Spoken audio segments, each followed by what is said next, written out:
The Goldman Sachs Global Investment Research. The investment firm looked at the potential effect on real GDP if the U.S., China, and Mexico raise tariffs in the next 3 years or so. And as you can see, well, we would take the biggest hit by far. What does this mean? Gene Marks joins us now, a CPA with the Marks Group and a Washington Post columnist. So, Gene, this report was in the Wall Street Journal, and it really is a warning about, what the president potentially could plan. What is the concern about what those numbers mean? Well, Eric, and it's good to talk with you as well. It sounds good that the president is saying this, but in reality, when you institute tariffs on goods that are coming into the country, it has big issues to the economy and could have an impact on GDP. President Obama, back in 2009, he instituted tariffs against China on behalf of the tire industry. And what did China do? They retaliated. So they instituted tariffs back on the poultry industry here in the U.S. and caused a huge problem for poultry manufacturers and makers here in this country. Even in 2002, President Bush at the time, we've been here before, right? He introduced tariffs for the steel industry.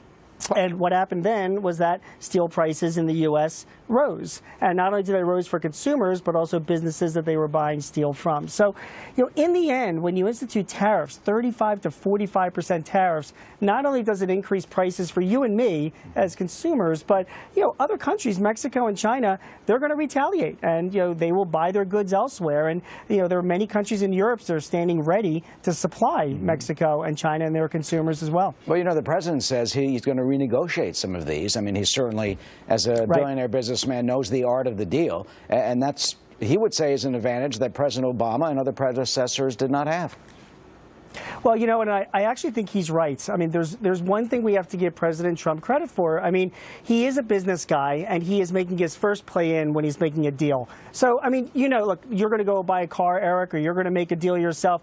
You always kind of come in with the lowest price. I mean, everybody starts at one place, and then they reach a compromise level. So, like Wilbur Ross is, Commerce Secretary, he said, tariffs are just one part of these negotiations. The U.S. wants a lot from China and a lot from Mexico. I mean, China, for example, when I speak to many of my clients around the country, they complain all the time about an unfair playing field between themselves and China. I have one client that sells solar products, and he is always undercut in price by China because China themselves, they support their own manufacturers, and like President Trump has accused China, they manipulate their currency. I don't know if that's true or not, but there really are a lot of allegations about that. We've heard that for years. What happens to that guy, the one that you mentioned, for example, with solar panels?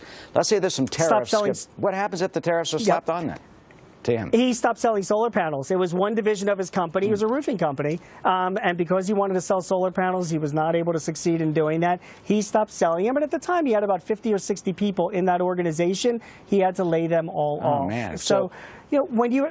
Go ahead. I was just going to say, as we wrap up, I mean, how do you think this will play out? Look, the Wall Street is soaring. The president says there's confidence back in the economy. People are hopeful. There's optimism because of reducing some of the regulations, especially on small business.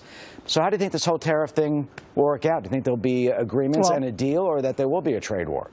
I actually think there will be agreements and a deal. I mean, Eric, a trade war, whoever's involved, it's a losing thing for both countries. So, I think Trump does understand this. And I never heard among all of the businesses that I serve, Eric, around the country, that they want to go to a trade war with China. They just want a more level playing field. So, tariffs are just one part of this conversation. I think there are going to be other things that will be talked about. You can hold that out there as a weapon to be used. But, my opinion, I don't think we're going to go and see it at that level. Because if it does, it'll impact just both consumers and businesses alike. Yeah, but that 2.80 in the GDP, man, you must be talking about, billions. Gene, thank you. Good to see you. Thanks, Eric. Great seeing you. Of course. All right.